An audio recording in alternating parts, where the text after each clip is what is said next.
হঠাৎ যুক্তরাষ্ট্রে পাড়ি দিলেন ঢাকায় চলচ্চিত্র ইন্ডাস্ট্রির চিত্রনায়িকা প্রার্থনা ফারদিন দিঘি। 16 জানুয়ারি মধ্যরাতে সামাজিক যোগাযোগ মাধ্যমে বিষয়টি নিজেই জানিয়েছেন তিনি। দিঘির পোস্ট অনুযায়ী মধ্যরাতে ঢাকা ছেড়েছেন তিনি। তবে কেন ঢাকা ছাড়লেন আর কেনই বা যুক্তরাষ্ট্রে গেলেন, এ বিষয়ে নিশ্চিত কোনো তথ্য পাওয়া যায়নি।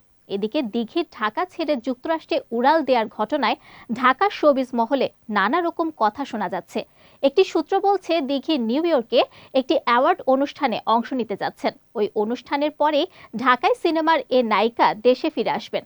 তবে আরেকটি সূত্র দিঘির এ যুক্তরাষ্ট্র যাত্রাকে একটি ভ্যাকেশন বা ছুটি কাটানোর অংশ হিসেবে উল্লেখ করতে চাইছেন। এজন্য সূত্রটি দিঘির ফেসবুক পোস্টকেই কোট করছেন।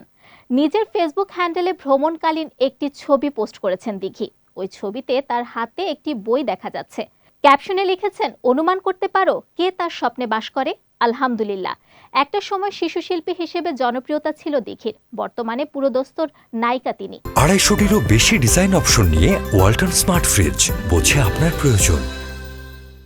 অভিনয়ের প্রশংসা কুড়ালেও সোশ্যাল মিডিয়ায় টিকটক রিল ভিডিও বানানো নিয়ে প্রায় সমালোচনায় পড়েন তিনি।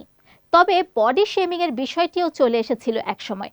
সে সময় সমালোচকদের নানান মন্তব্য অনেকটা প্রভাবিত করেছিল দিঘিকে, কিন্তু তাও দমে যাননি তিনি। নিজের লক্ষ্য অর্জনে অঙ্গীকারবদ্ধ হয়েছেন। শরীরকে ফিট করার জন্য আরো কঠিন পরিশ্রম চালিয়ে গেছেন এ অভিনেত্রী।